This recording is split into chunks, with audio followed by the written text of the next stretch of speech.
Vous vous souvenez peut-être, il y a 15 jours, c'était le deuxième dimanche de l'Avent, de cette alerte lancée par Jean-Baptiste. Préparez le chemin du Seigneur, comblez les ravins, abaissez les montagnes qui vous séparent les uns des autres.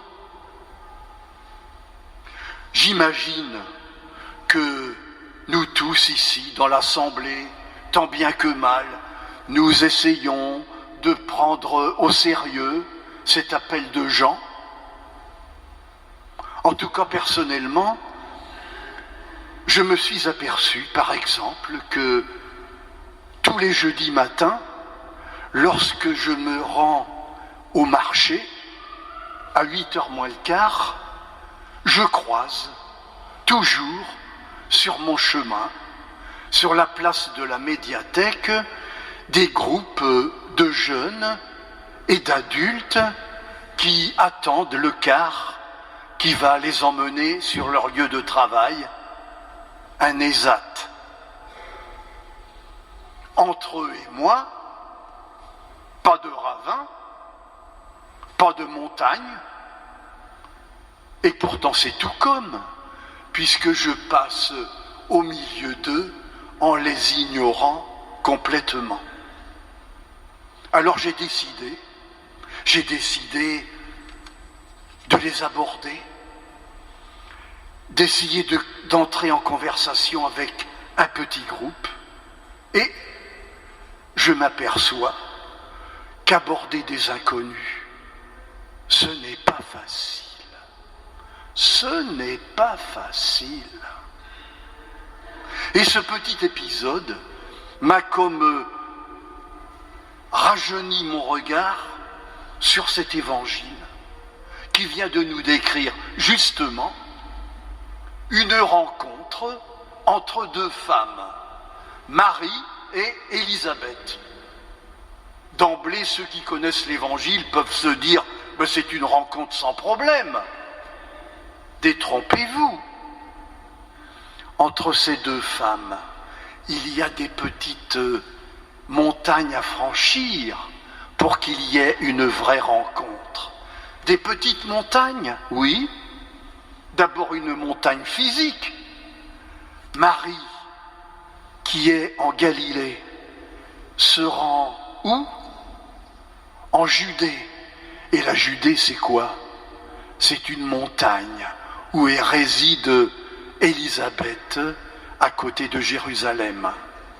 Une petite montagne, mais d'autres montagnes, moins visibles, mais réelles. La montagne de la différence d'âge. Marie est toute jeune, et puis Élisabeth est d'une autre génération. La montagne du milieu social. Marie est une petite provinciale de Galilée qui est fiancée à un charpentier, tandis que Élisabeth est l'épouse d'un prêtre reconnu qui, s'il vous plaît, exerce au temple, à Jérusalem. Autre montagne, leur situation. Marie vient de vivre un événement qui l'a bouleversée intérieurement. Elle est enceinte depuis très peu.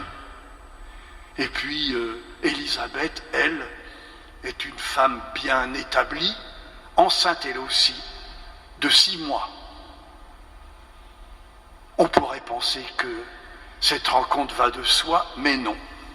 Cette rencontre n'est pas gagnée d'avance.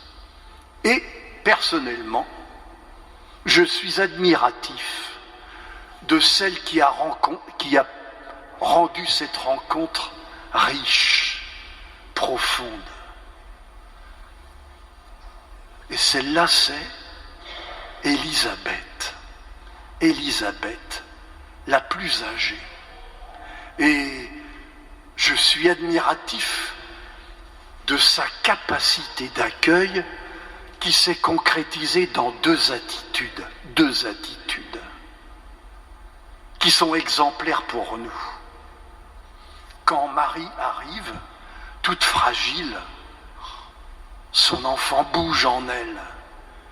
Et la voilà que Élisabeth n'hésite pas à s'exposer et à dire à sa jeune cousine ce qui se passe en elle. Elle se livre à elle, elle lui fait une confidence. Et ça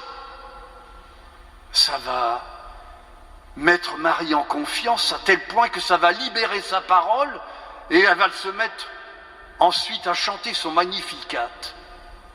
Se livrer, la capacité à se livrer.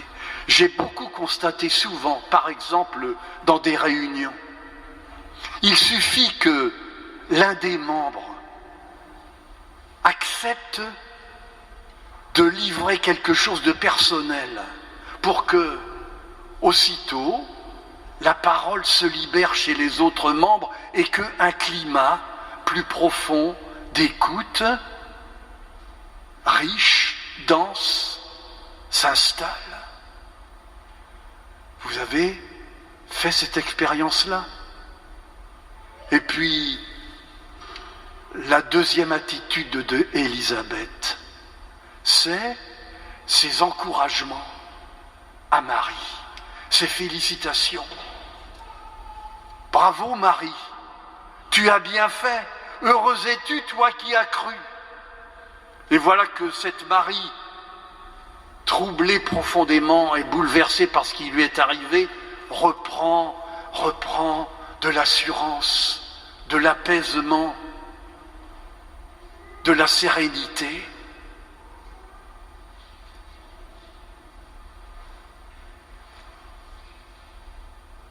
Depuis 4 dimanches ou plus, nous avons cette affiche où nous sommes invités à faire l'expérience du bonheur de marcher ensemble. Mais pour faire cette expérience-là, il faut aussi faire l'expérience d'Élisabeth et de Marie.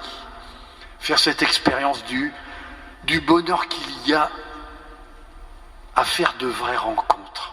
Mais ce n'est jamais gagné d'avance, même avec ceux qu'on connaît. Pour cela, accepter de se livrer, accepter d'encourager.